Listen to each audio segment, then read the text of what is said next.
గారు మీరు మీకుంటే plus point ఏంటంటే నేను ట్రైలర్ చూసిన తర్వాత కొత్త వాళ్ళని మాకు అర్థమైంది. బట్ ట్రైలర్ చూసిన తర్వాత ప్లస్ పాయింట్ ఏంటంటే కొంచెం మన పక్కింటి కుర్రాలాగా ఈయన మన ఆఫీసులో చూసినట్లుందే.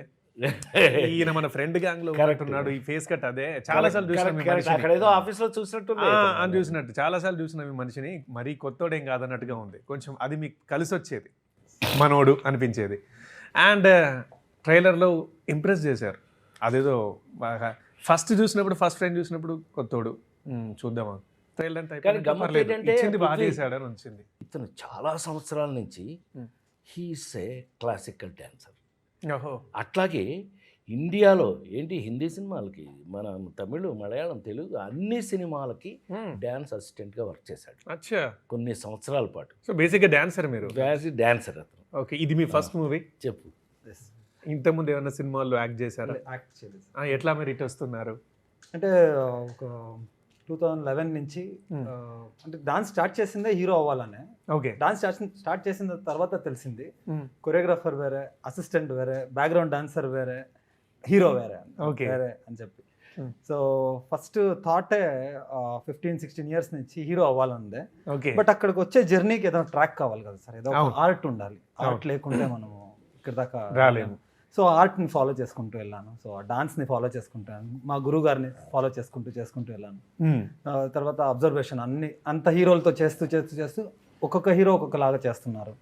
సో అదన్నీ అబ్జర్వ్ చేస్తూ ఫైనలీ ఆ డ్రీమ్ ఏదైతే ఉందో అది ఇక్కడ మా కుటుంబానికి వచ్చి ఫినిష్ అయింది. బట్ చెప్పాను కదా, ట్రైలర్ అంతా చూసిన తర్వాత మీ మీద మంచి ఇంప్రెషన్ వచ్చింది. అదరగొట్టాడు, బాగా చేశాడు. ఫస్ట్లో ఎవరో అనుకున్నాను, బాగా వచ్చింది.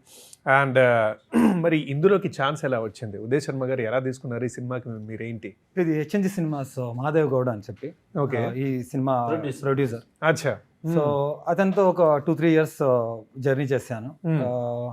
వాళ్ళకి కూడా చాలా తెలుగు సినిమా అంటే చాలా ఇష్టం. వాళ్ళు బళ్ళారి నుంచి, కర్ణాటక బళ్ళారి అంటే ఒక తెలుగు సినిమాకి చాలా బార్డర్ సార్. అదే లాంగ్వేజ్ కూడా తెలుస్తుంది. సో ఒక్క మాట అన్నాను, సార్ ఇలా ఇన్ని సంవత్సరాల నుంచి ఒక డ్రీమ్ ఉంది, చిన్నగా ఏదో చేయాలనుకున్నాము అని చెప్పి.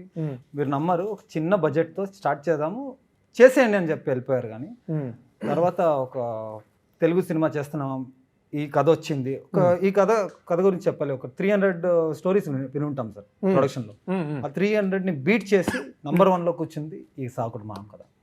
సో ఈ కథ వచ్చిన తర్వాత తెలుగు సినిమా లాగే ఉండాలి అని చెప్పి, ఏదో బి ఆప్షన్ సి ఆప్షన్ లేకుండా ఫస్ట్లో వాళ్ళు ఏమేమి రాసుకున్నారో, రాజేంద్ర ప్రసాద్ గారే కావాలి నాన్న క్యారెక్టర్కి అని అంటే వాళ్లే వచ్చారు. మణిశర్మ గారు కావాలంటే వాళ్లే వచ్చారు.